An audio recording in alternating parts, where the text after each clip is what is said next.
但是有一句说的是，他这里是真的很便宜。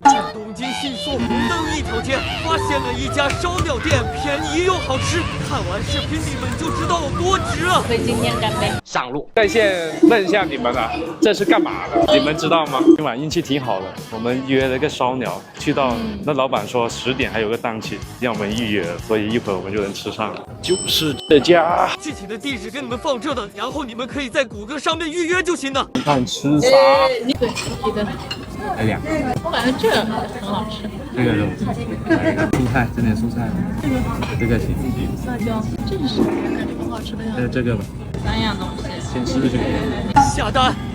OK， 进店必须消费的小菜，因为它有那个服务费，看着好像挺好吃。他说要这样包起来，老板刚刚说。这里面是生肉，这个叫什么？大黄。材料。